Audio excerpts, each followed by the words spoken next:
everyone. Welcome to Houlton, Maine. You'll probably see us switching back and forth with the sunglasses because that sun is bright without a cloud in the sky here, Keith. Not on my bingo card. When you told us a couple months ago we were going to do this, I was not thinking that I would need to borrow SPF 30 from you because it's just, Todd was just talking about this is the first time since December a lot of into 60. And Right. It's today. Unbelievable. And Love incredible. it. We have crews all over the state, by the way, for this massive event. We have people in Rangeley, in Jackman, in Portland, obviously, and in Millinocket. We are here in Houlton. We've had a crew here since Friday.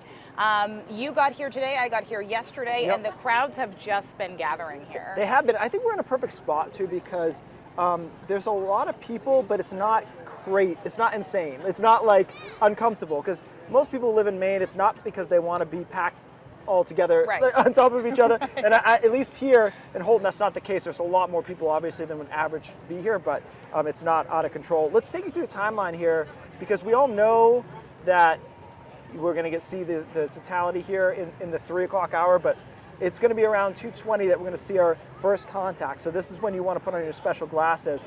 And I had a lot of questions about when to do that. Basically, as soon as you start looking at the sun, you got to put on those glasses, all right? So 2:20, about a minute after first contact, it looks like the moon is kind of taking a bite out of the sun. In another quarter hour, so 15 minutes, you'll notice the temperature changes. And then shortly after 3 o'clock, you'll notice the darkness intensifying. A little before 3:30, and this is according to people who have seen it before, nature starts behaving like it's nighttime. And then totality will hit at 3:33. That's when the moon will be fully blocking the sun. And we're told you can see solar activity around it. And it ends about 3:35. And then it takes a while to come back on the other side. That will be totally done by about 4:40. So that's the whole shebang. It takes a little while, but the big part is about 3 minutes or so. Yeah, and we'll be live throughout the entire thing, so if you are in a place where you're nowhere near the path of totality, you can watch it through us. By the way, this is one of 4 types of eclipses. We know this is the total solar eclipse, but there are other kinds. Here's a look at some of the other types. This event is just one of 4 types of solar eclipses. Let's break it down. First up, we'll talk about the eclipse in 1 month called a total solar eclipse. It occurs when the moon completely blocks the face of the sun by passing between it and Earth. People in the middle of the moon's shadow will experience a total eclipse, meaning the sky will darken as if it were dusk or dawn. They'll see what's called the sun's corona, or outer atmosphere, which is usually blocked by the sun's bright face. Next up is the annular solar eclipse. This is what a lot of people saw back in October. The annular eclipse happens when the moon passes between the sun and Earth, but this time it's at its furthest point from Earth. That means it doesn't completely cover the sun, but creates a dark disk surrounded by what looks like a ring. You need to keep your eclipse glasses on to enjoy this type of eclipse. Depending on where you are, you may experience a partial solar eclipse. This happens during both a solar and annular eclipse when you're outside of the area covered by the moon. You'll see part of the sun covered, giving it a crescent shape. And lastly, a hybrid solar eclipse. Because the Earth is curved, there are times an eclipse can switch between annular and total solar eclipse as it moves across. And we have been hearing just about the sheer number of people who are coming to northern Maine just to view this path of totality. We were lucky. We didn't hit too much traffic on I-95 coming up, but we may have just come early, so you can expect to hit some traffic. Yeah, pleasantly surprised about that, but according to the Maine Department of Transportation, I-95 from Augusta to Waterville is expected to have the heaviest traffic, but officials recommend that if you do not try to go taking back roads as they can be muddy this time of the year. By the way, that's more of a warning, I think, to out-of-staters because I could see that happening. And if you get stuck on the road during the eclipse this afternoon, Pat Moody with AAA of Northern New England says you should pull over and exit not along the interstate in the shoulder and make sure you're fully parked before trying to take any pictures. Obviously, you also have to watch out for other distracted drivers because if you're looking up at the eclipse, then that's what they're doing as well. But I agree with you, man. I think so far, it's certainly busy. I was Bangor to Millinocket this morning and I didn't have any problems. I did see a lot of out-of-state plates, but I don't think it's a volume problem just yet. I had heard from Ryan Breton, who used to work with us here at News Center. He was going to Vermont from Connecticut that took them 6.5 hours. So I think there's a lot going on down there. And I think it's a little bit busier too in like the Jackman, Rangeley areas. Sure. So keep an eye on that. Also, our airports, we have heard, have been very busy today. In fact, Bangor International Airport, a couple there say they wanted to experience the eclipse because they have this love for astronomy. And others say the event offers a chance to make lasting family memories here. We've seen a lot of that around here too. No matter the reason, they all said this state is the right place to be for this historic event. Yeah, I think we're really gonna luck out. We've picked like the best location to see it. I will say it's probably different in Maine than it is just about anywhere else on the path, just because you know how Maine is. Like, we're all gonna experience it together, so that's gonna be nice. As we mentioned, Jackman, probably one of the areas very busy. That's where Don Kerrigan is. Let's go say hi to Don and see how things are going there in Jackman. Hi, Don. Hi there. You know, things are going pretty darn well. We don't normally think of taking spring break in Jackman, right? But what a fabulous day this is here. Just what Todd Guttner calls a bluebird day. Perfect sky, it's warm enough, and it's just, there's a whole lot of people here. Folks started coming in pretty good sized crowds over the weekend, and it's just increased today. We walked through the town this earlier in the day, and there were cars parked just about any place a car could park, and more have come since then. Traffic lining the street out here, and still there's still seeming some people coming in. We did talk to a few folks from Maine, as well as a few folks from some other places, about why they had come to town for this eclipse. Here they are. It's a once-in-a-lifetime opportunity. Yeah, and this is the place, you know, I wanted it close to the center of the path of totality. We're trying to figure out where they're telling all the moose to go to watch this. You know, the moose have to go somewhere to watch this. We'll see your face. So some of our folks who are visiting Jackman and they were enjoying it this morning. There's thousands of people who've come into this town, which only has 900 and some residents. One of the people who's come to town lives sort of nearby. This is Mike Smith, Emergency Management Director for Somerset County, of which Jackman is part. Mike, you guys have been preparing for this for more than a year. Here we get a day where you can be outside in shirt sleeves on April 8th. How's it going? It's going wonderful. You know, I mean, it'll be 54 degrees the first week of April. You know, Yeah. we had predictions of 70% chance that we were going to have a cloudy day, so we're doing great. Yeah. So we've heard some things from some other places about traffic. What are you hearing in general about the traffic? Well, we've been lucky. We've been able to partner with both Fairfield PD, Skowhegan PD, who have cameras out and are actually monitoring traffic for us. So we're getting numbers from them. We're getting where the chokeholds are at this point and where we're seeing backups. And there are some. We're still seeing them some a little bit in Skowhegan, Solon up on the 201 corridor. I mean, it's obviously breaking up now because people are here. Yeah. But you know, at the worst point, we were seeing somewhere around 1,600 to 1,800 cars coming out of the town of Fairfield every hour. Every hour? Every hour. That's a little bit more than usual. Yeah, on Monday. Yeah. And I saw you had somebody's webcam down in the Forks. We did. We had that Northern Outdoors that was webcam. recording like 600 an hour or more coming through there. Correct. For a Yep. time. Yep. So there's, safe to say, there's a whole lot more people here than there ever are. Oh yeah, I mean we're looking at estimates that we're figuring somewhere in the 10,000 plus range at this point, based on the number of cars that we've seen come through. So you are concerned about what happens when the eclipse is over. Absolutely. You know, I mean, I think the chief earlier expressed it very, very poignantly. Is that everybody needs to be patient, courteous, and not try to think that they're going to rush out of here quicker than what they got in here. So if it took every car a few hours to get in here, it's going to take a few more hours to get out. Yeah, So. I think so. Good. And will you guys take a break and come out and watch? We will come out and watch, then we'll go back in and watch the traffic. All right, good. Thank you very much. Very good. Thanks for Thanks. what you're doing. Good luck later on. Mike Smith, Emergency Management Director for Somerset County. So, Amanda, it's a busy doggone day here. Busier than 4th of July, busier than the Moose Lottery, or all of that. But so far they're doing okay. Back to you. That's a big deal to be busier than the Moose Lottery. I was going to say that's a quintessential Maine soundbite right there. Busier than the Moose Lottery. Things are getting crazy out here. It really is. Hey, we're going to take a quick break, but after the break, we're going to hear from some eye doctors about why it is so important to have those eclipse glasses. Yeah, and as we head to break, our photographer sent us this video from Jackman as they rolled through town this morning. He said that all these people slept in their cars to secure their place in the path of totality.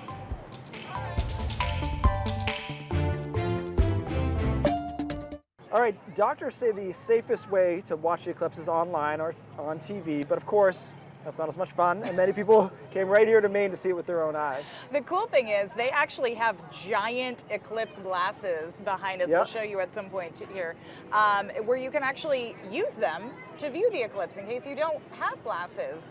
Ann Baldridge tells us why that's so important. After the partial eclipse back in 2017, Maine Eye Care treated some patients who didn't follow the recommended protocols. We did have a few folks call the next day complaining of seeing a fuzzy spot in their vision. They either wore counterfeit glasses or failed to use any type of glasses. Brooke Miller focuses on emergency eye care. She says for this eclipse, she wants all patients to be safe. Miller says one of the ways to do that is with approved solar glasses. What is tricky is that there are a lot of online vendors, there are a lot of different places selling these glasses, and it's actually really difficult to distinguish the real glasses that have the approved solar filter from the counterfeit glasses. One of the big ways to distinguish it is you want to look and make sure that the address of that American company is printed either here on the outside, some companies have it on the inside. Miller recommends checking the list of approved glasses on NASA's website. Another safe way to see the eclipse is through a pinhole viewer. The eclipse will shine through that little hole and it will focus on, you can see it focusing on the wall behind. And maybe the safest way of all, watch the eclipse online or on your TV. But if you do go outside to watch, Dr. Lisa Nevin warns that if you don't use protective gear, direct rays from the sun can actually cause a thermal burn to this delicate layer. It just takes seconds of looking at the sun directly to sustain that damage. That damage could cause permanent vision loss. So doctors say you should wear protection throughout the entire experience. And check out these huge glasses. I think we're taking a shot of it right now. Yes, there we go. And by the way, graphic designers, local graphic designers did all the work on this. This has certainly been the photo opportunity here in Houlton. It's, well, outside of Amanda Hill, of course. There's been a lot of photo opportunities there. But yeah, you know what I was thinking about? I'm looking at these glasses and I'm thinking, do you think they did the math on the exact spot they need to be to see the eclipse? Yes. They did. Yeah, they've been planning this event for 3 years here, so they were ready. Oh no! I mean, It looks like it's gonna be right. Looks like it's gonna be right. We'll have to go check it out. We'll have to get up and go check it out now. Wouldn't that be so funny if it was like to the side or something? Either way, you could see it through the side, and I feel like pretty much everyone I've seen has at least a paper pair of They do. glasses. They do. Yeah. That said, a lot of people wondering if they can reuse glasses, and want to talk about the fact that there are scammers out there. So certainly check your glasses to make sure they're the right ones. Here's Brandon Lewis with our Verify team. On April 8th, parts of the U.S. will go dark for a few minutes in the middle of the day during a solar eclipse. It's an out-of-this-world experience, but you can hurt your eyes if you look directly at it without special glasses or a filter. But the American Astronomical Society warns scammers are selling fake gear that could damage your eyes. To keep you from getting blindsided, we went to these sources to explain how you can stay safe. First, make sure your eclipse glasses or viewers include the manufacturer's name and address and that they're ISO certified. This means that the glasses meet international safety standards. Of course, it's easy for a scammer to just print that on. So next, inspect your glasses. Look for any punctures, tears, or other damage. Then, try on your glasses. You should only be able to see the outline of a bare light bulb. The American Astronomical Society recommends purchasing equipment from its list of reputable retailers and avoiding third-party sites like eBay or Amazon Marketplace. If you want to skip buying glasses but still want to see the eclipse, you can make a pinhole projector using items around your home. You can find instructions to make a projector using the links at verifythis.com. With your Verify, I'm Brandon Lewis. All right, good to know though, I'd say by now, if you don't know if they're legit or not, you might have some problems. Okay, so Jessica Meir, if you ever watch this show, you're familiar with her, or don't watch the show, you've just been in the media at all, any point. She's an astronaut from Aroostook County, and we think we have cool plans to watch the eclipse, but hers are a little bit cooler. So I am actually going to be in the T-38 jet, the jet that we use for astronaut flight training. I will be in the jet trying to chase the path of totality from pretty high altitude. So even if the weather's bad, we should be up above the clouds and still be able to have a good view of the eclipse. We actually did this in 2017 for the last one as well. So it was a pretty cool place to be for it. Yeah, way cooler than our plans, I think. It is, but you know what? I think this is going to be exciting in its own way. We're only about 5 minutes away from this thing starting to start. I was just checking my people starting to look upward. I love it. I love it. We are going to take a break, but when we come back, we will talk about ways you can actually take photos of this major phenomenon. And before we head to break, a look at some of the visitors the eclipse has brought to northern Maine. David Guilford caught up with this crew over the weekend. I saw them walking around.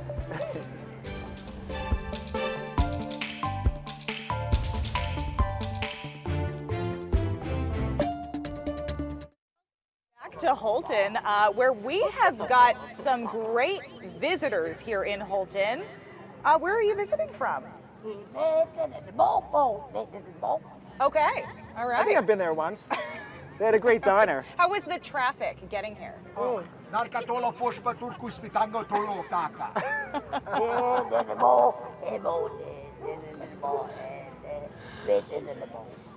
These guys have been a huge hit walking around Houlton today, and Scout, I believe, has a camera up too, showing just the diverse crowds that we have here in Houlton. It's been really incredible to talk with people about where they've come from. You talked with somebody who came from Los Angeles. Yes, Los Angeles. They were going to go to Texas. They decided to go here instead because Texas looked like it was going to be cloudy. Flying into Logan, going back to Logan tonight, and flying back to California. It's going to be wild. Not as far a journey as you guys made, but still worthwhile to be around here. Let's take a listen to what some people said about coming. Just to make memories and to really just witness this beautiful, almost spiritual event in a way. That's a good point. I mean, people are coming from all over the country to witness this. Yeah, and that is very neat. I have 4 kids that live throughout the country, so they're all scattered, to try to find it as well, totality. We're supposed to be in school right now, but our wonderful parents over there, they let us, skip school, come over here. So I think it's a worthy cause, don't you? Yeah, definitely worthy. What do you, aside from the eclipse, what are you most looking forward to about being here? I told him when we were on the road, isn't it nice to get away for a while? We don't do that, and this was a good reason to do it. The last time we were up this way, we were on a honeymoon. Oh, how many years is that? 50, it'll be 52 this September. Do you realize you're part of history here? Yeah. Yes. It's really cool, actually.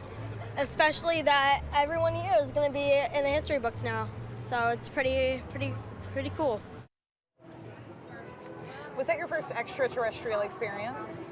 Since the 80s, yeah. It's been a while, for sure. I love it. They're a big hit around here. We've got some music going on in the background as well. They have been fun. All right, by the way, a lot of people looking to take a photo of the eclipse. The good news is you don't need a fancy camera for this. Chris Costa talked to an expert about the best way to capture this with your iPhone or similar. Tip number 1, use the most updated smartphone available to you. The newer it is, the better the resolution on the camera. So you're going to get better quality photos when you have a great phone. Tip number 2, don't use the flash. To turn it off, open your camera and look for this lightning icon. Tap it until you know it's off. The sun is plenty of light. It's nature's flash. You don't need any more flash to help this celestial event look great on your phone. Number 3, don't zoom in. It decreases the quality of the image. You can always edit the photo later. NASA advises people to take wide shots that show the landscape. Number 4, use burst mode. Hold down on your camera button to take photos in rapid succession. Everyone's inclined to just get it with that perfect shot with your thumb, and that's a lot of pressure. So if you activate burst mode and just hold your thumb down, you'll get a bunch of really good photos from which to choose later. Number 5, use a smartphone lens filter. The lens cover will be really good because in addition to making sure that only the most important light filters through, you actually have a really good shot of spotting some sunspots along the way if you use it properly. And lastly, stay safe. Wear Eclipse glasses that are ISO and CE certified. These are the OG cameras. We want to keep these well protected. To know they're legit, look for this number, 12312-2. Happy viewing. It's beginning. Okay. Well, yeah, the excitement is palpable here. We just put these on, and we can see it's just starting in the kind of bottom right corner. There we go. There's a camera right there, and it's just starting to nudge in just a bit. So this is the beginning. It will take a while to get to totality. We'll be right back after the break.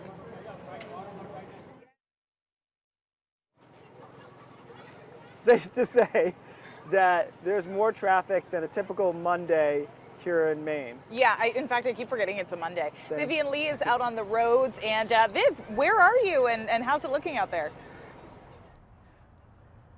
We're at the Gardner rest area, and I've got my shades on, guys. I know we're not in the totality zone, but I saw that little sliver too as well, Keith, coming up there on the right corner.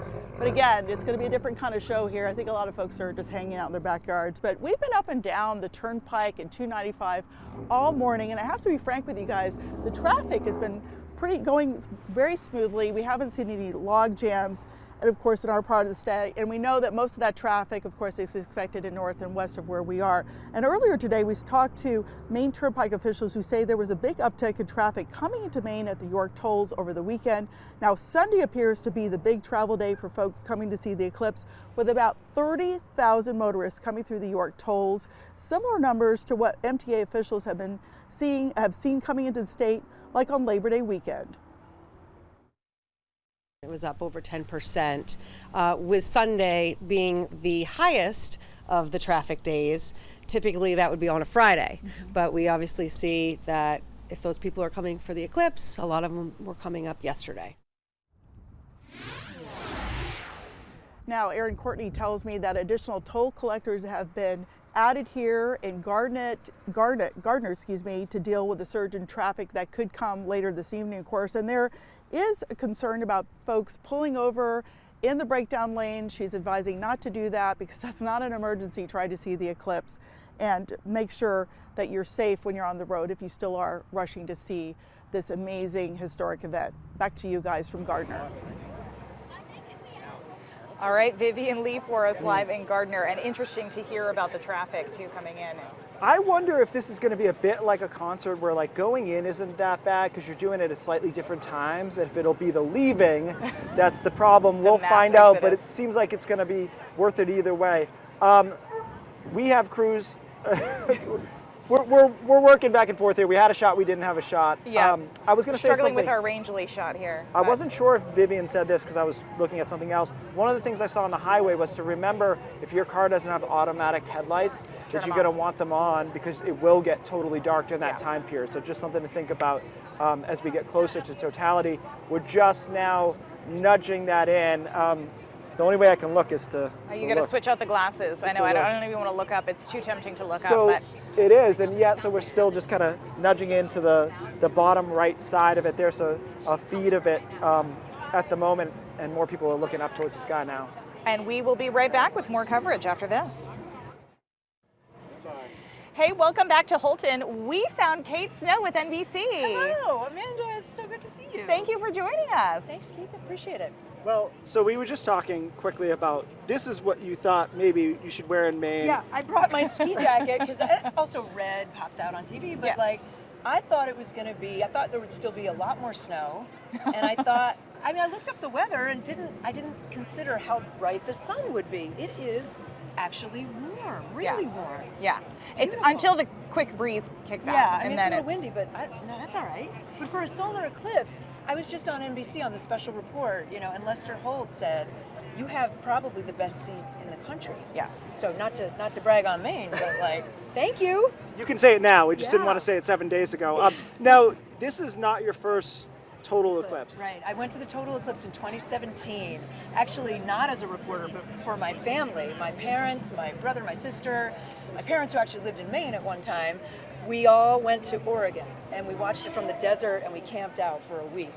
And I'm telling you, you guys are in for, everybody in Maine is in for such a show. It's hard to put in words how moving it is, or at least for me it was. I cried.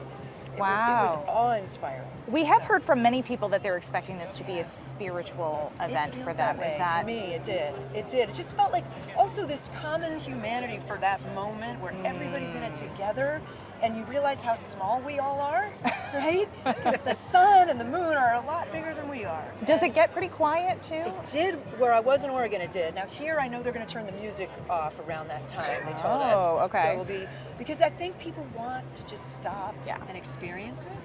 Yeah. Yeah. Well, this was really exciting, Kate. Thank you for hanging out with us. No, I'm happy to be here. And you mentioned the Maine connection. You were born in Bangor? I was born in Bangor because my dad's a professor, and they were at Orono, University of Maine, Orono. I guess you guys know that. You know that. That's where the We're familiar with university you. is. Yeah. And I've spent a lot of time with my family up here. We've actually been, down in Portland and Acadia, all over. Love this state. So when they asked me to come to Maine for the network and they pay the way, I was like, yes, yes, please. That's how we felt, right? Yes. When they were like, you want to do the eclipse? We'll pay you? Like, how much is the hotel? Okay, we'll go there.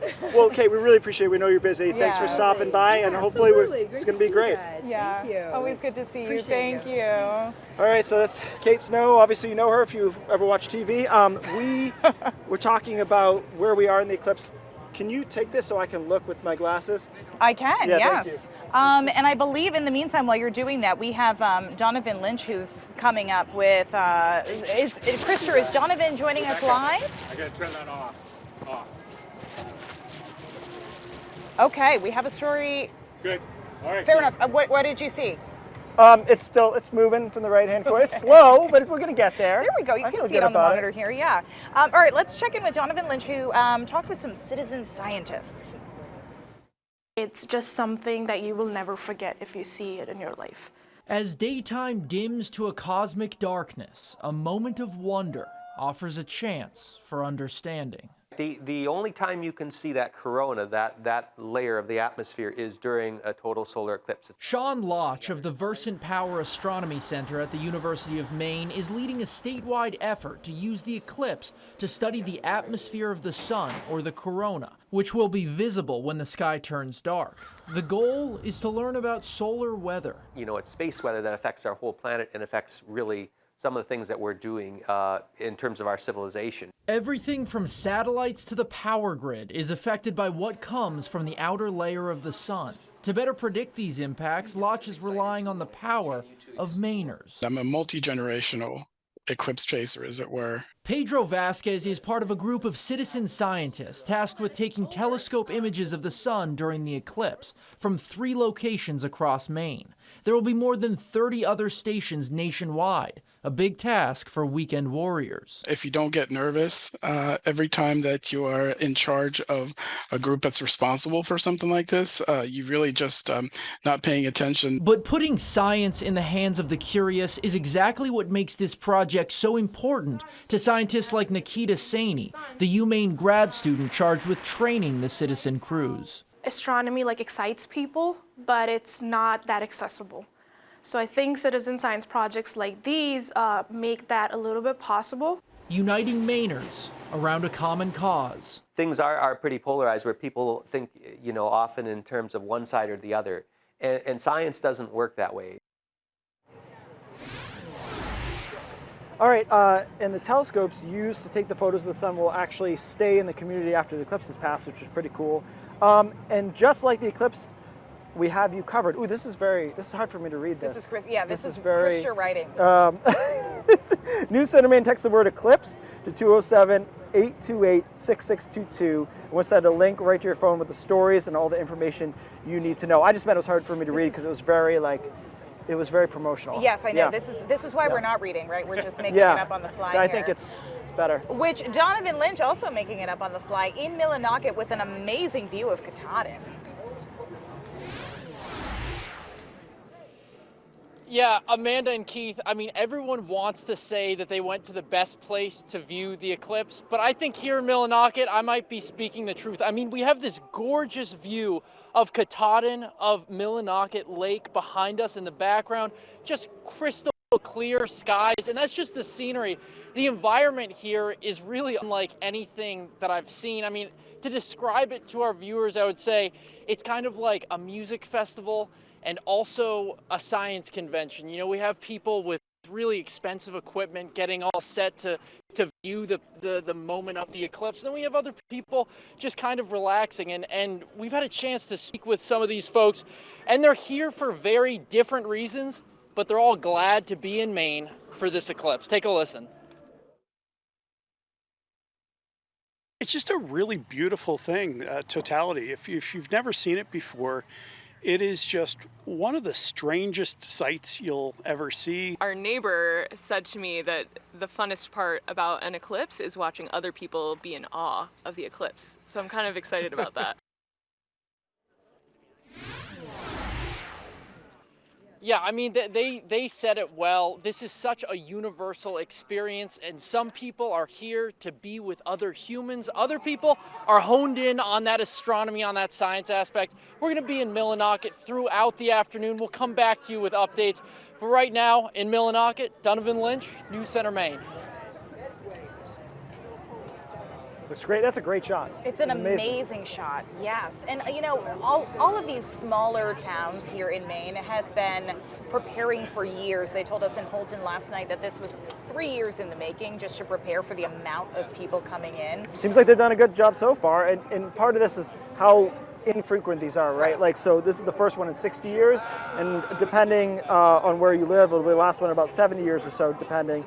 And given the rarity of events like this, obviously people have poured into Maine and New Hampshire and Vermont. Right, and so Don Kerrigan actually spoke with officials in Jackman, where he is today, just talking about how do you prepare for something like this? You don't go to Jackman by chance.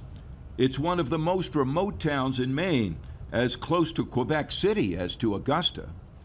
But there is a good chance a lot of people will be making this trip because of the eclipse.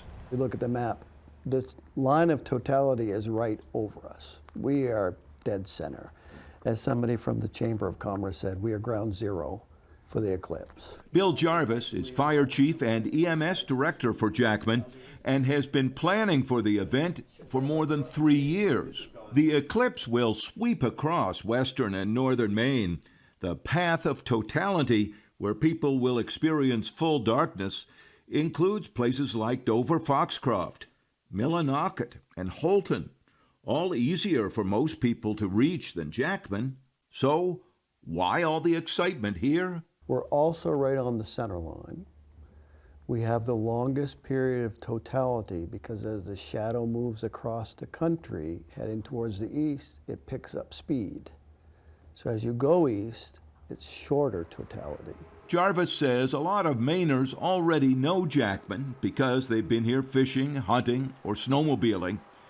But there's also been publicity, like the Old Farmer's Almanac. It lists multiple places across the path of the total solar eclipse, such as, Dallas, Texas, and Niagara Falls, places like that.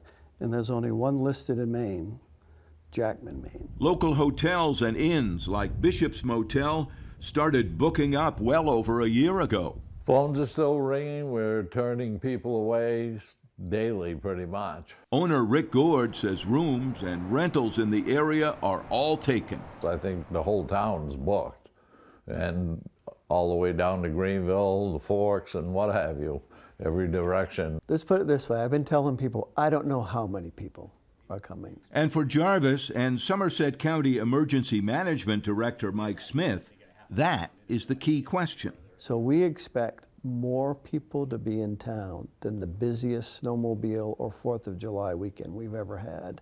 And that is before people start driving up on Monday morning, the day of the eclipse. This whole area only has about 1,100 residents. So if that swells to 5,000 over the weekend, what about April 8th itself? That's where I see there to be the biggest issue. I mean, I would roughly guess you might see 400 or 500 cars a day come up 201, from Skowhegan coming up through, and, multiply that by 10, and that's what we're going to look at that day. Route 201 is the primary road into Jackman, straight up about 80 miles from I-95 through Skowhegan and smaller towns. They've been planning for extra police and rescue, for extra ambulances and medical staff. and for traffic delays. I have as much a concern, actually more of a concern, with the evening traffic flow, because the eclipse is over at 3:45 or whatever time it is, and I view 5,000 to 10,000 people in this town looking to head south and hit Skowhegan all at one time. That wouldn't be good. No, no. And in Jackman itself, there are other issues that come with crowds. Big events that draw a lot of people is what we have called the 3 T's: toilets, trash, traffic. He thinks they have the first 2 covered and are prepared for all 3. But there is also a big positive piece for local businesses like the Smoke and Barrel restaurant. We're predicting that it's going to be really busy just by the amount of phone calls that we're getting. Megan Calkin reminded us it's been a poor winter for snowmobiling, meaning local businesses have suffered. So they need the boost eclipse crowds could bring. We are staying open straight through, even on days that we would normally take off. So normally we take Sundays and Mondays off, and we're going to stay open so that there's somewhere for everyone to go, hopefully, and that we can, benefit a little bit from it. But even so, what about food for all those thousands of visitors? The Jackman Town office will be the emergency operations center for the day, and part of planning involves feeding all those thousands of people expected to come in. There are not enough restaurants and food stores to take care of all of them, so part of the plan is to stage food trucks right here, so somehow there can be enough for everybody to eat. It's just one of dozens of pieces of the plan Bill Jarvis and others have put together. He thinks they'll be ready. I'd rather the headline the following day said, Route 201 corridor communities were overprepared for public safety, than for the headline to say the next day it was utter chaos. Now it will be a question of weather, travel choices, and how all the rest of us handle our own planning. Yeah, there we go. So we're on the side of your screen there. You see what the eclipse is doing. It's starting to move in from the bottom right, and we've got crews all over the state. I believe we have Sam Olson in Rangeley. That's been a popular spot for people over southern Maine. Sam, what's the vibe there? Hey Keith, yeah, it's a beautiful day here in Rangeley. Right now I'm at Saddleback, and there's so many people here skiing and snowboarding, and others are just here grabbing a bite to eat and sitting in their lawn chairs waiting for 3:30. Saddleback is expecting close to 3,000 people to be here when the eclipse comes so they can see it. On the drive here this morning, Rangeley's downtown was packed. This video was from 11 o'clock this morning when people were just arriving in town. People were already waiting in lines for restaurants to open up. Others were marking their territory, so they had a good spot to watch the eclipse. Across town here at Saddleback, 2,000 skiers are hitting the slopes, and another few hundred are here just to take it all in. So we're going to shut the lifts down right at 3 o'clock and kind of calm things down. We're going to shut the music off and just let people kind of enjoy the eclipse. Very excited. We wanted to see it because we've never seen one before.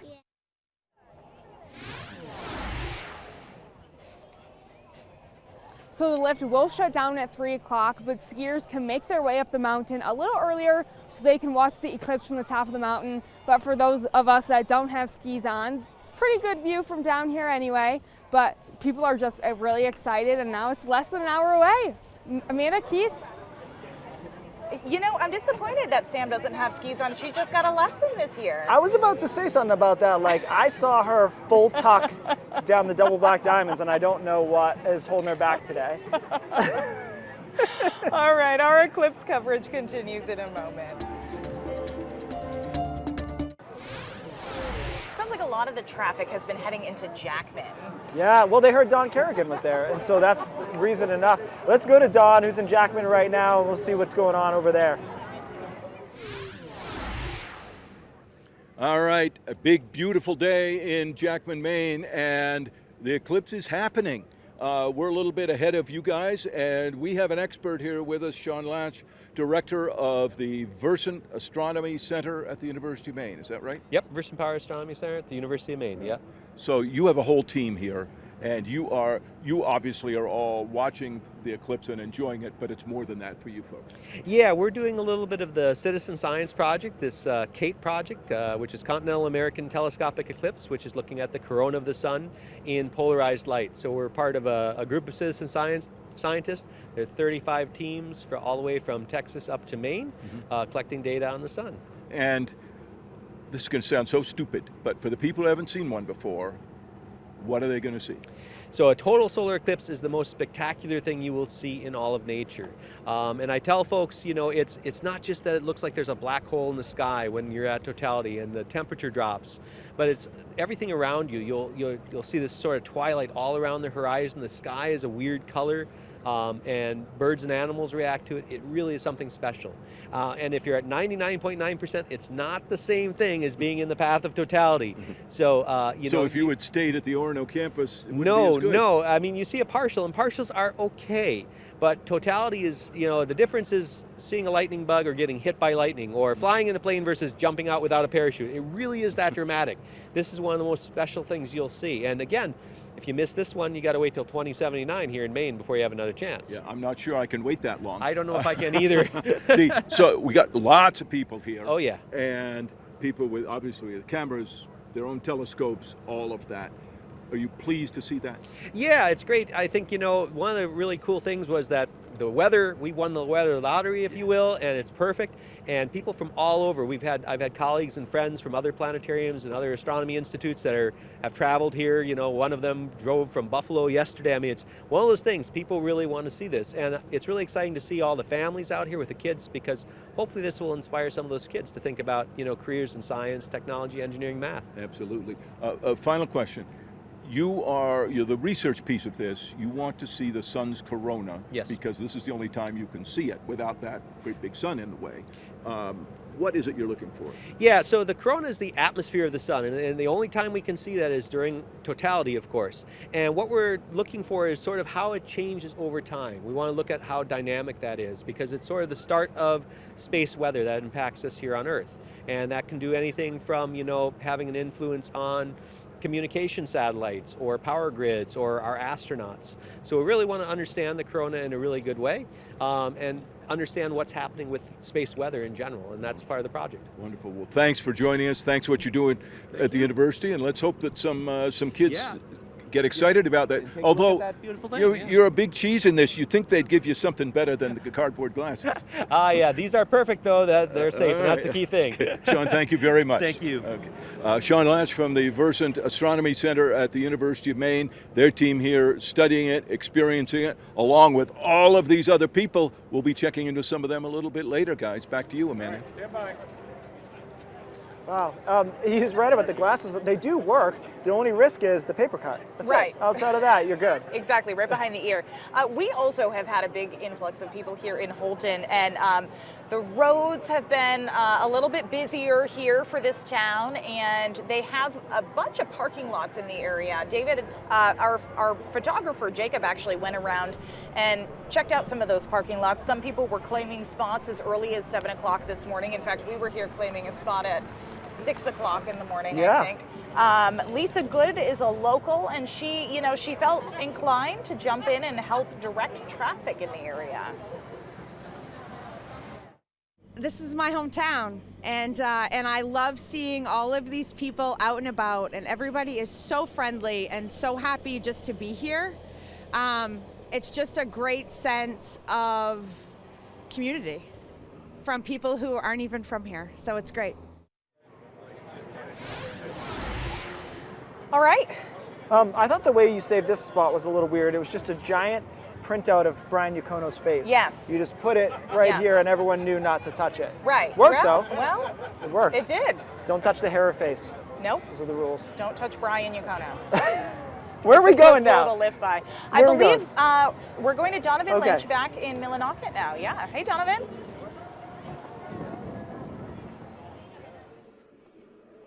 Hey, Amanda and Keith, something kind of remarkable is happening here in Millinocket.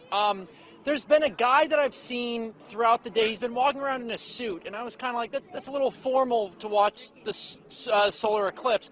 Turns out he's getting married in just a few minutes here in Millinocket. It's something just absolutely out of the blue, remarkable. We're going to hear from him later this evening, but it just shows you this eclipse has such meaning to so many different people. Beyond just the moon blocking the sun, it's a chance for love. And we actually spoke to another couple earlier today about why they came to Millinocket for this eclipse. Take a listen. I mean, definitely being here with Katahdin was a big part of our decision. I mean, when we planned this, we were like, oh, everyone's saying Maine is going to probably have the worst weather of the country with the eclipse, but we were like, well, we'll be in Maine, so it doesn't really matter. And then it turned out it's supposed to be beautiful, so. Yeah, so we got really lucky with the weather panning out and getting to be in our favorite place regardless.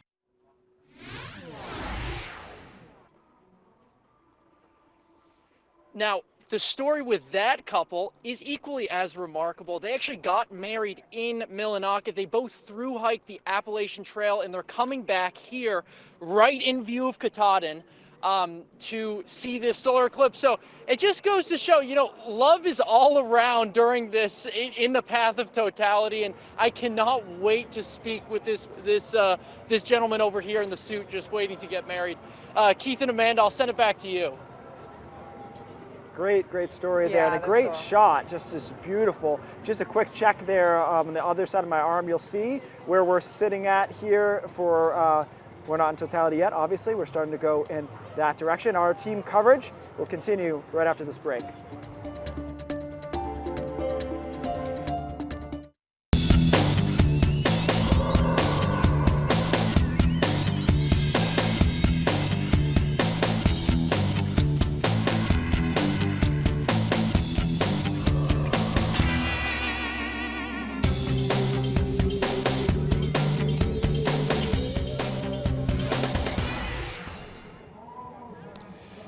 So we have had our group in the RV during this trip. We have had the most amazing week. There have been some long days, sure, like everyone has long days, but it's truly been amazing going from Portland to New Gloucester, up to Sugarloaf, and then all the way across over to Houlton. And we have a collection of some folks here that we met along the way and some sights and sounds. Take a look. We're loaded and ready to go. You guys excited? Next stop, Houlton.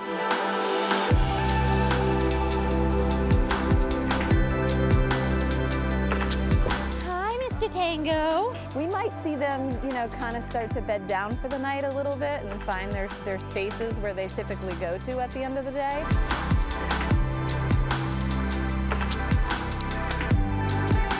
Do you know if you have power back home right now? No power. No power. We're just skiing now, and then we'll figure it out at the end of the day. I hope it brings some excitement as well about the solar system, about other bodies in our solar system, and perhaps even a little bit about space exploration.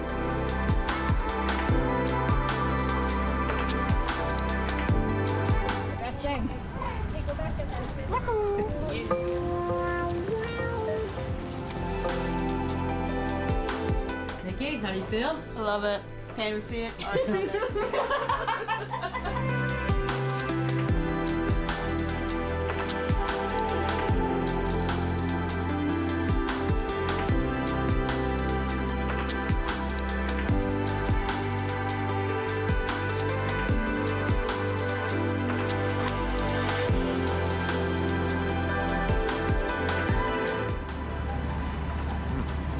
Love it.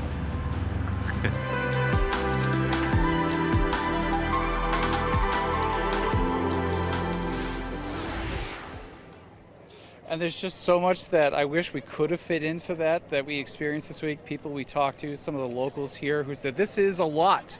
People coming here to their neck of the woods, but they are so happy, especially for the business, and to share this beautiful piece of Maine with others. And it seems like, I don't want to speak out of school, but it seems like we have the perfect amount of people, Amanda and Keith, here. There are enough people to meet and mingle, but everyone can kind of have their own space and their own moment here. It's really a beautiful day all around. We said the same thing earlier. I agree. Yeah, I think more might have been crazy, but there's enough people that you're kind of experiencing it together. And can I just be a geek here for a second? I know we have like a plan, but I can feel the temperature change. It was bad enough to make me put my arms away, and it's it's noticeably cooler, and we are kicking a breeze. Yeah. And there really isn't much of a reason for a breeze otherwise. Sun's still out, guns are not out. They're not, but look, when I think maybe we need to amend this. When the eclipse is out, you put the guns back away. Okay. Is that I a lot? Vivian Lee, by the way, keeping up with traffic for us. Viv, where are you now? Well, I should have said this earlier, Amanda, but we're at the West Gardner Service Plaza. My bad. And you know, we don't have all the excitement going on like in Houlton, Jackman, and Rangeley, but check this out here in the parking lot. We've got folks pulling over, putting on their glasses, coming over here, right over here to this couple over here to my left. They've been standing here just checking out the sun with their glasses. People are at picnic tables. So we got a little wonderful eclipse viewing going on. And of course, we've been monitoring traffic pretty much all day between the West Gardner Service Plaza here where I'm standing and the York tolls, and traffic's been running pretty smoothly. The Maine Turnpike Authority says a good bulk of those visitors heading to see the eclipse in totality came through the state yesterday to the tune of more than 30,000 motorists, including some motorcycles, of course. And they say that's 10% higher than what they saw for this past weekend last year. And then we did talk to some folks here at the plaza too that were coming from down East Maine earlier. They say they saw a lot of traffic though just south of Bangor as folks were heading up north, of course. And we also talked to some folks who are coming up here from Maryland and New York. They literally just jumped in their cars, and the reason was that they saw the forecast. It was going to be bright and sunny and perfect for viewing. Now, on a much more serious note, of course, Maine State Police are obviously advising folks if you're trying to see something, do not pull over in the breakdown lane. And if, like Keith mentioned earlier, is that if you are driving through in a totality zone, then make sure you have the headlights on so you can be safe for other motorists on the road. Reporting live from the West Gardner Service Plaza. They have shut the Back to music you off. guys. All right, Viv, thank you. And we will take a quick break. We'll be right back.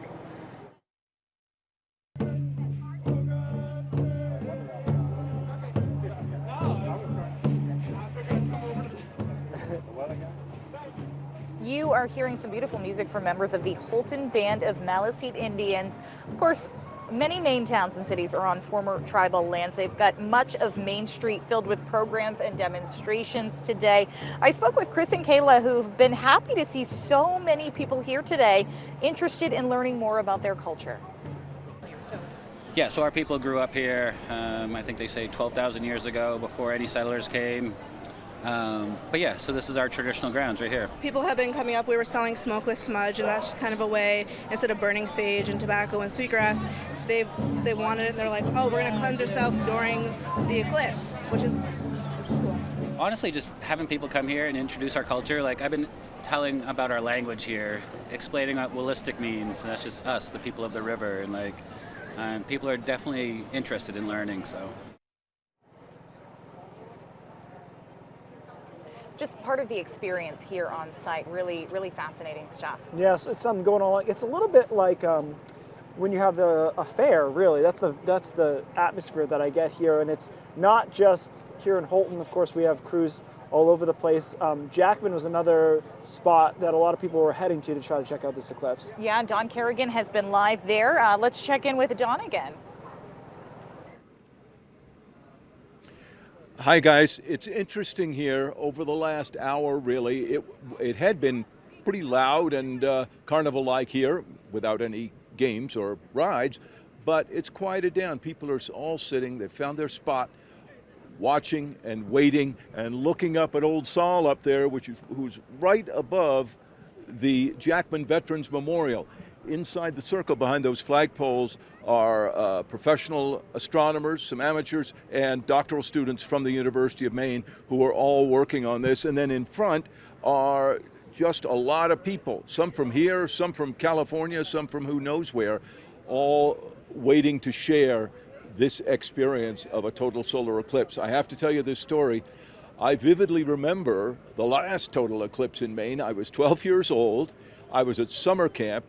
They wouldn't let us stand outside and look at it because they were afraid kids would hurt their eyes. So we all got shepherded into the dining hall, and it had big windows all around, and we experienced it going dark, which was pretty remarkable in the middle of summer.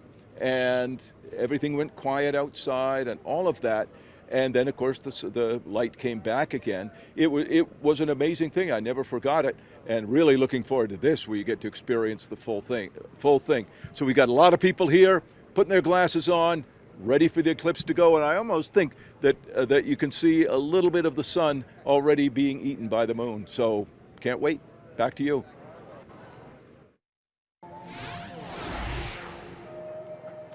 All right, so before modern science knew what caused an eclipse, ancient people had their own ideas of how it happened, which, by the way, is still happening on Facebook sometimes, but that's a whole other conversation. It very much is. Here's a look at how some cultures viewed the eclipse and how they actually tried to protect their own people. The ancient Greeks had a thorough understanding of astronomy during their time. As far back as the 5th century BCE, the Greeks were studying eclipses, even attempting to predict them. The Greek philosopher Thales correctly predicted a solar eclipse to occur on May 28, 525 BCE, something that made him famous even back then. That date was particularly historic as the eclipse was a catalyst for peace talks between the Lydians and the Medes, who had been at war with each other. Claudius Ptolemy studied the lunar orbit so closely that he created a complex system of predicting both lunar and solar eclipses. The Islamic world became the forefront of astronomy research in the 9th and 10th centuries. The work of the Greeks centuries earlier spread like wildfire and encouraged research of the stars. Eclipses played a significant role in their religion. In the 7th century, an eclipse coincided with the death of the son of the prophet Muhammad. While many cultures at the time feared the eclipse of the sun and the moon, Muhammad said instead that they were wonders to be admired, not feared, and proved the might and power of Allah the Great. Ancient Chinese culture saw the eclipses of sun and moon as very serious affairs. In Chinese mythos, a celestial dragon swallowed the sun and moon during an eclipse. People would bang on loud drums to scare the dragon away and restore order to the universe. Chinese studies of eclipses date back as far as the 2600s BCE. In this time, astronomers had a very important job of predicting eclipses as they were considered omens for the future of the emperor. This was a job that ended poorly for two astronomers around 2300 BC, when Emperor Zhang Kong had them beheaded for failing to predict an eclipse. As the centuries passed, the mythos behind eclipses faded. By around 20 BCE, ancient Chinese astrologers had a much better understanding of how eclipses operated. And just over a decade later, the first future predictions were being made.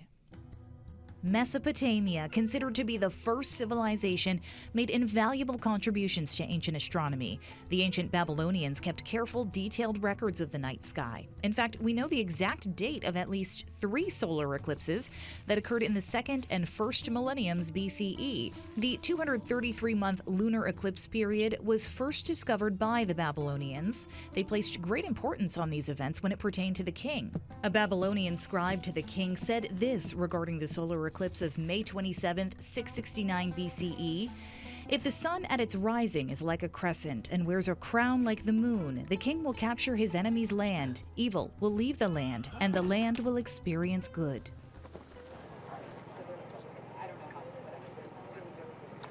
All right, very interesting stuff. I got to tell you, I feel like the excitement here, Amanda, it's growing. Yeah, we're it's about growing. 12 minutes away here from Totality. So we're going to take a break. We'll bring you more coverage right after this.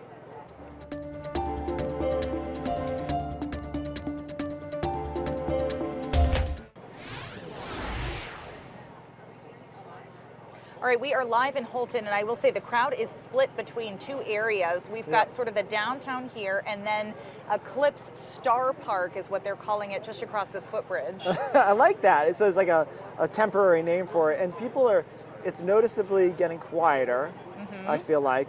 And everybody is now pretty much looking up, and we can feel the temperature drop, we can feel wind. And I'm trying to think of an analogy here for it. It feels a little bit like we went from 2 p.m. to 6:45, like Yeah. in 15 minutes. That's Yes. kind of what it feels like. Yes, it very much cooled off, and you can see, well, we did just have a shot of some of the major telescopes that are set up here. We know Yeah. we've got a crew from NASA here. Your old buddies at the Weather Channel are here. So. They actually didn't want to talk to me at all. They're get out of here. Ushered you already away. quit once. Yeah, there's a lot of crews. We talked to Kate Snow earlier, so NBC has a crew up here too. So we're having to remember, of course, it's kind of the last place before it goes into Canada. Right. And that's, I think, what's drawn some people as well. A lot of people staking their place this morning.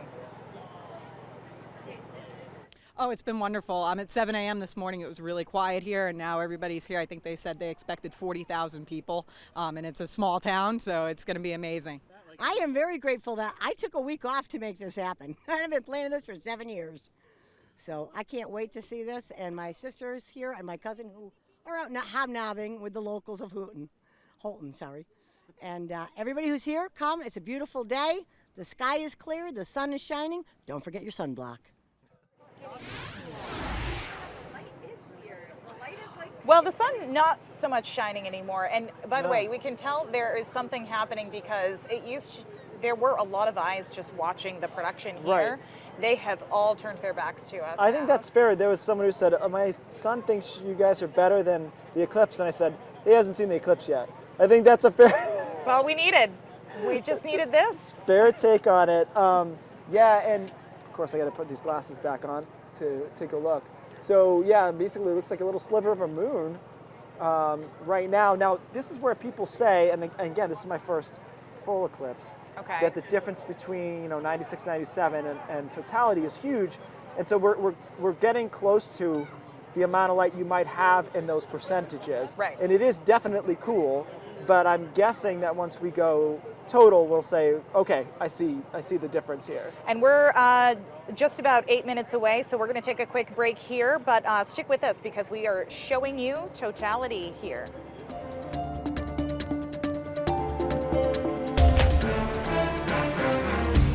All right, so we've got crews all over the place in Rangeley, where Sam Olsen is. They are just minutes away from totality, and I believe we're going to see the sun there, but we're going to talk to Sam. Hey Keith, yeah, you can see there the moon is almost lined up with the sun. It's definitely cooled off within the past 15-20 minutes, and there's a nice breeze going. The flags are starting to whip around a little bit, and it's starting to get dim out here. I'm standing around probably several hundred people out here in Saddleback, and they're all just, you can hear everyone just talking, and they're all looking up at the sun with their glasses on. Kids are excited, they're screaming and saying, oh, it's 7 minutes away. So it's coming up soon, and like I said, it's definitely cooled off, and there's people up on top of the mountain up there waiting for totality, and then there's several hundred down here by the lodge, and it is just an exciting moment. And Saddleback is expecting close to 3,000 people. In the town of Rangeley, downtown area, they're expecting 20,000 people, and it is just packed. I've never seen Rangeley quite like I saw it today. All the parking spots were full, but yeah, as you can see, the moon is starting to cover up the whole sun, and it's exciting. People are out here on their lawn chairs or standing and with a bite to eat and a drink in their hand, and everyone's just having a really good time. And it's been a really enjoyable day, and this is going to be super cool. I wonder, well, we're only a few minutes away, so I'll know what it's going to feel like soon, but this is going to be really cool. I'm interested to see how dark it's going to get. But back to you guys in Houlton, Keith and Amanda. Yeah, it's hitting Sam a little bit earlier because we're at about what did she say, 3:32 for us. Something like that. And we've got a great crowd. I don't know if we can take any more crowd shots here, but the crowd is definitely paying attention to what's going on. We're about 3 minutes away from our totality here. There we go. This is the scene right here. This is what you're looking at. You can see there's a lot of people there doing time lapses. Met a gentleman from Getty Images who's documenting it up here. And at some point when we go into totality here, I think we're just going to let it breathe and let people experience it. Yeah. And part of that is selfishness here too, because I would love to feel it and see it and just let it sit. There is a piece of that, and they had music playing all day here today. They have already shut that off because there are people who just kind of want to sit with it and experience what's going on. And it was so interesting to hear Sam talk about the crowds there in Rangeley, because it does seem like, despite sort of the party vibe that's been happening at, you know, all of the ski resorts basically today, Sugarloaf, Sunday River, they're all having parties. Despite that, right now is the time where people are really quieting down. Kate Snow was telling us, I can't remember if this was on camera or off camera, but that she cried when she saw it in 2017, and I've heard people say that. Now, Amanda, if this happens with me, it's gonna be really hard for you. It's gonna be so uncomfortable this for is me. not a typical, but I'm already excited about it. I mean, I think I can feel it in the last minute. You feel the drastic change. What it reminds me of is we have these lights that we can tune up and down for TV, and it feels like that. It feels like we're tuning it down. And now we're about 1:40 or so from Totality. I almost looked up at the sun without my glasses. Love that. Yeah, we want to keep looking here because it's really crazy to see this happen. Krister, if you don't mind, I wonder if we can take the crowd shot, and if we can also put the. That's great. There we go, bud. What do you think, Amanda? You want to just let it breathe a little bit? Let's leave it. Is that all right with you, Krister? Let's let the folks at home enjoy this for a minute. All right.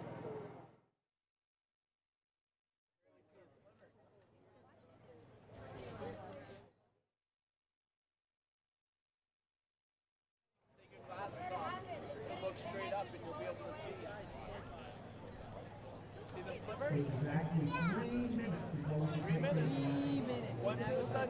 Ready?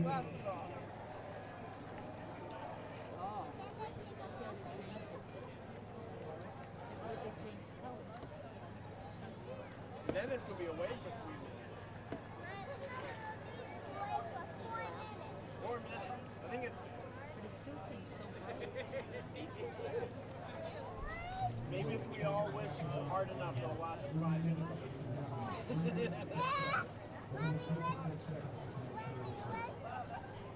But look around, you see how everything's getting bigger. It's like brighter. Anyone else with prescription glasses? Yep. There you go. You got Oh, thank you. I invented my own. Oh, so cool. Thank you. Did she get one? Yeah, it's starting to get some falling. Thank you so much. You're welcome. Enjoy. Perfect timing.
Maybe they're not planets. It feels like I thought they were.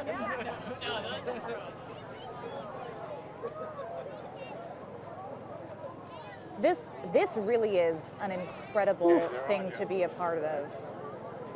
Yeah, it's, I'm not often speechless, but. Are you are you going to get emotional? No. But it's wild. It's such a. That wasn't me making fun of you, by No, the way. That no. was me asking because you were going to make me emotional. This is what an experience to be a part of, and you. I don't know. I think you guys could hear the crowd back at home, just so excited to see this, and this really is something that we are all experiencing together right now. I think that's one of the coolest things about it, and it's one of these moments where, if you didn't know this was going to happen, like we went back to the ancient civilizations, like what would you think? It's just right, it's exactly. Crazy. Well, and that's why they used to think like, is a dragon swallowing the sun? Right. Or things like that. Is the world going to end in some way? And from a meteorological standpoint, guys, I'm going to ballpark this at 10 degrees cooler. Krister, I'm going to walk out into the crowd while he's talking about this because. Yeah, I mean, everybody's guys, pretty what do you quiet think? here still. We're live on News Center Maine Everybody's right trying now. to take What quick do you think of videos. this? Some people It's just really taking incredible. it in. There's nothing that you We have a limited amount of if time. you've never experienced it, in I don't this know how you could describe it to totality someone. before we have to put glasses back on to I'm be safe. surprised that the parts of the world that's not in totality you can see is light on the edges. That surprised me. Yeah, this is just such an incredible thing to be a part of too with other people, right? Yeah, the crowd energy was really interesting in the last couple minutes coming up to it.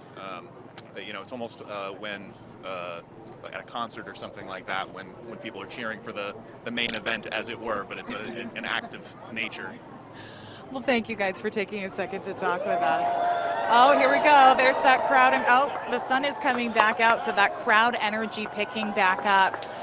And we've got photos, and what do you guys think? I mean, this is so cool. This is crazy fun. This darkness is unbelievable, and now the light's coming back. No wonder people freaked out. It was downplayed, I think, a little. Yeah. Yeah. They don't realize how crazy this must have been to older people. Yeah. Oh, yeah. Yeah, we'll enjoy it, guys. Thank you. Yeah, this is, I got to tell you, it's the crowd energy for me.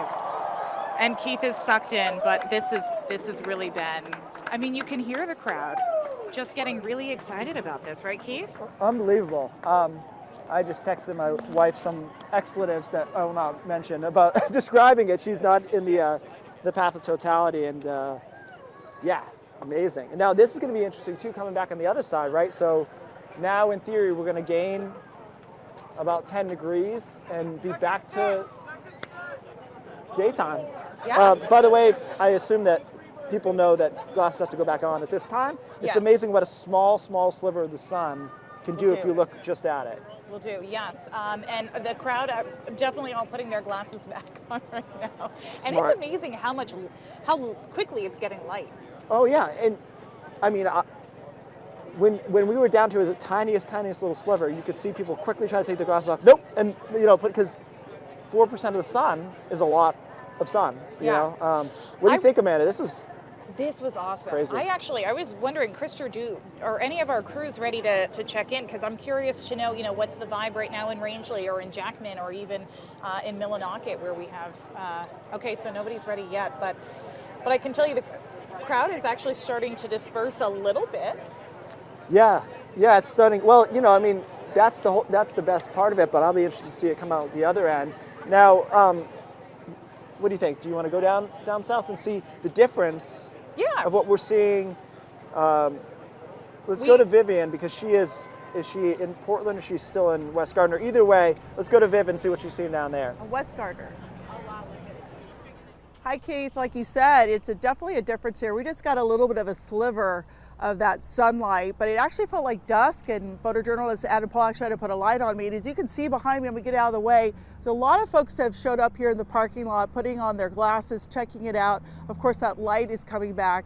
It was a different experience, but still drew a lot of folks. And a number of folks we talked to actually jumped in their car this morning and headed to Maine, spurred on by the sunny weather. And we caught up with a Massachusetts resident who's using a vintage telescope to do just that.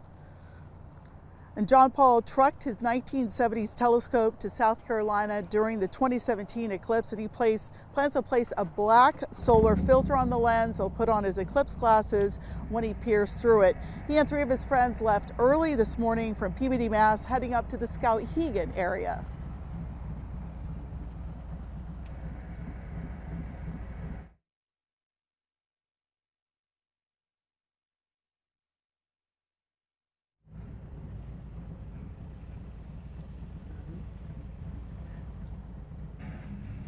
The big question, of course, guys, will be the traffic conditions when all this wraps up about an hour.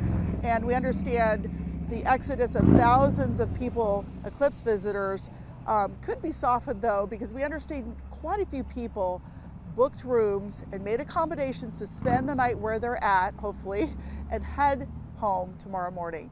Reporting live from West Gardner Plaza, back to you guys. All right, thank you, Vivian. You know what's interesting? We were just talking about this. I think Vivian's going to be the interesting shot to go back to because people are already leaving. People are already so leaving I think here. That's what I was saying. Like when the concert, maybe you want to tailgate before a concert or a football game, but when the game's over, everybody leaves. Right. And so I'll be interested to see what happens here because this is still cool to me. Yeah. But I think people might be thinking about, hey, if you came from a long distance. I can tell you the roads that we can see behind our camera now that the crowd has dispersed, they look fairly clear right now, but I'm sure roads are about to get busy. The good news for this area is that they have 95. So you've got 2 lanes where, places like Jackman, where Don Kerrigan is, they've got that one road There's in really and out. one way in. And even like you think about 27 for Carrabassett Valley. So yeah, that'll get jammed up a little bit. Let's go to Donovan. Donovan was really excited to see, he had a great shot there in Millinocket, and let's check in with him and see what he's experiencing right now.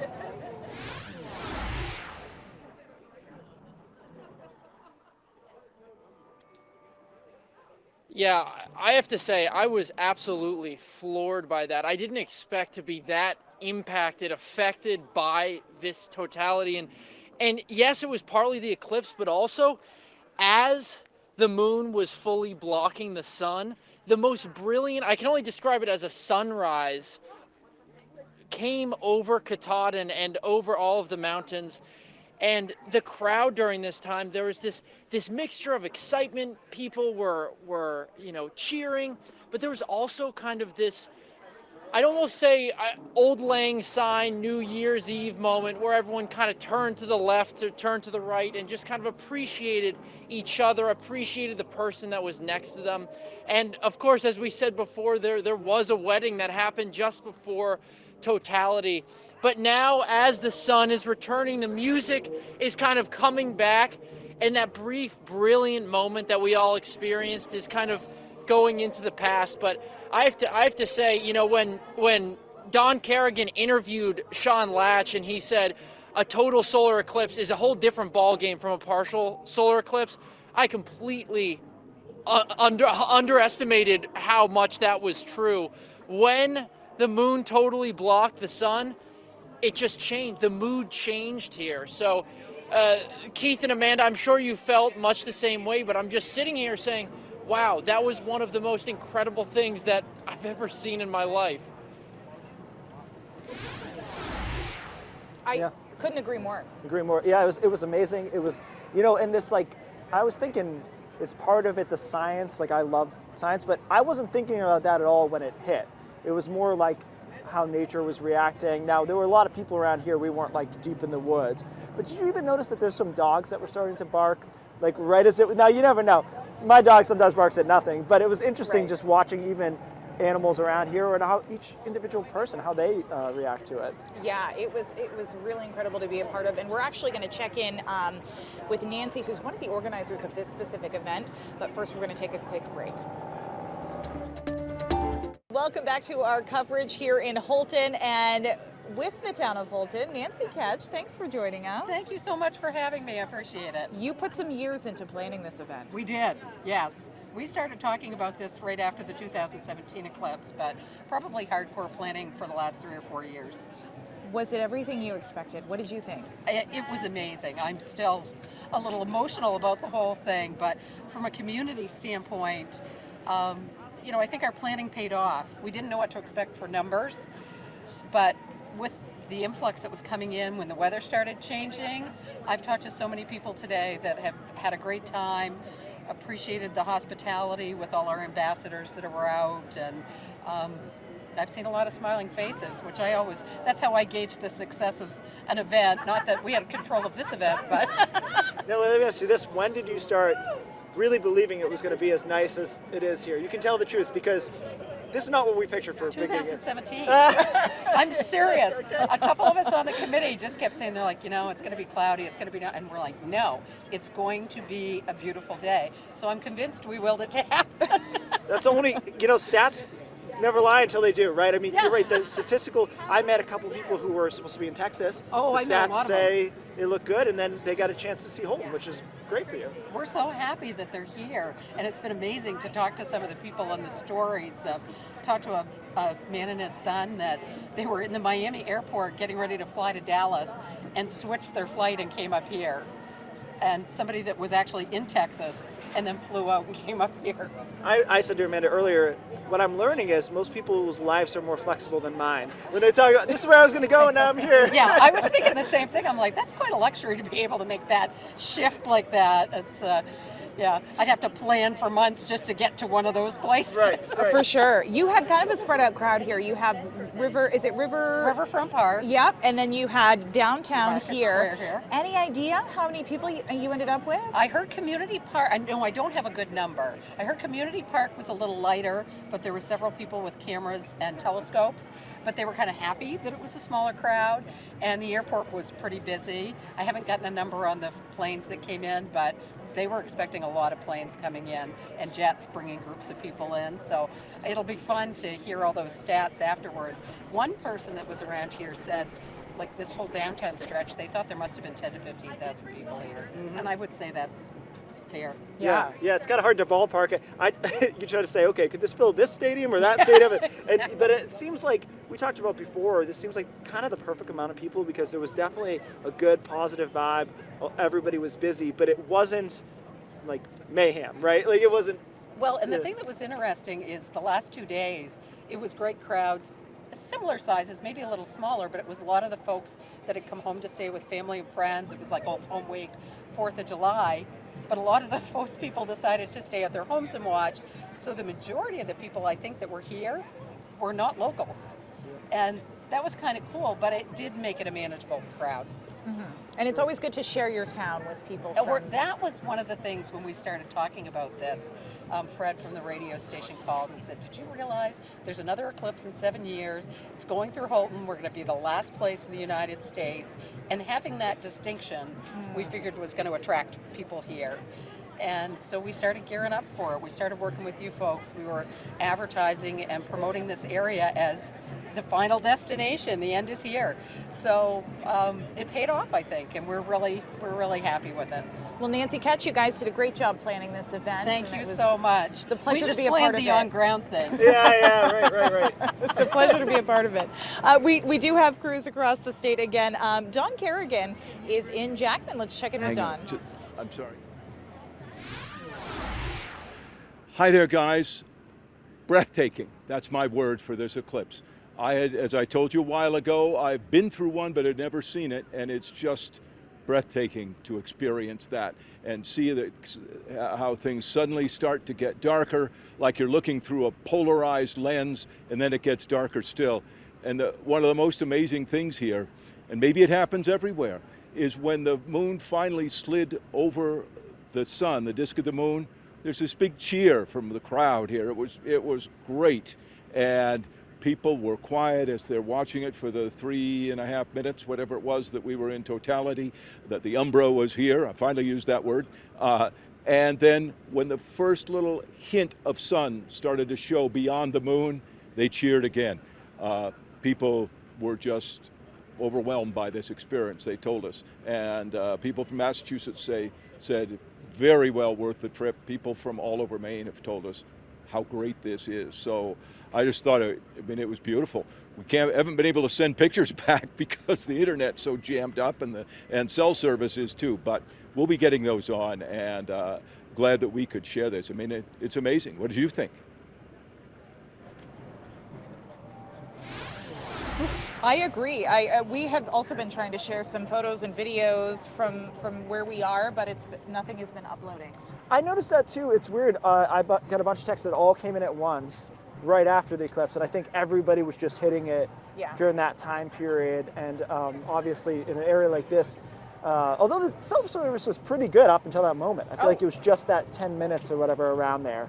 But yeah, amazing. I mean, there's a reason people who have done this, traveled these great distances to see it, and it's because it's such an amazing and kind of changing event. So, and it's great to get Houlton on the map for, they've got national crews here. Yeah. And a lot of people who don't ever come to Maine or never been to Maine, they really don't know anything about the state. Right. So it was good to show a few more areas. And it's hard to think about the county if you've never been to the county, where you probably have some vision of it in your mind, but you come up here and it's just, the people are wonderful here. They've all been so welcoming to us. And yep. Actually, the last time I was here was for snowmobiling, and they had such an awful, John's talked about it, such an awful year for snowmobiling. So it's really nice to see this sort of economic boost for these areas too that are in the path of totality.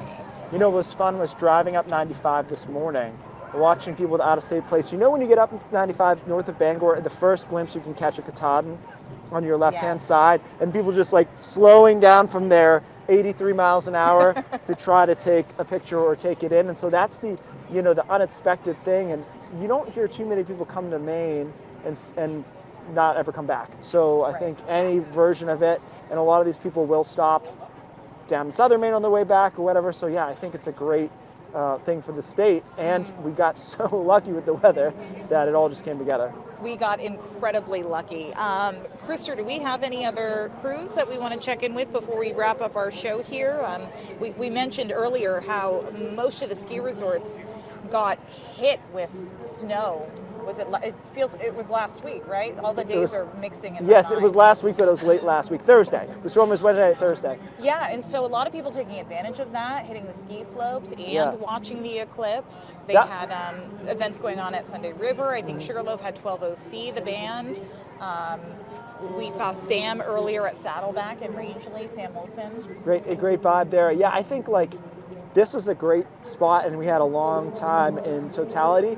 I think a lot of people took advantage of the double, hey, we get to ski, and also we're going to see this eclipse in the middle of it, which is just great for everyone. Now, what we'll find out over the next hour or so is what does traffic look like. We can tell you here, we have lost half the people. Yeah, can we take a crowd shot as we finish up here? Half the people, I would say, have rolled out. So we'll see how that trickles down into central and southern Maine, but right now everything going smoothly. We can see traffic flowing on the roads out here on the main stretch. So yeah, hopefully traffic goes well for all those people trying to get back home. All right, we are going to be back in a few minutes for our regularly scheduled News Center Maine from 4 to 6 o'clock, and I'll actually even be doing a little weather at that point. Here we go. It's about time you start pulling your weight. I know. Keith, That's what people say. That's what people say. Thank you so much for joining us for this 2-hour special. We hope you enjoyed it, and we will see you again at 4.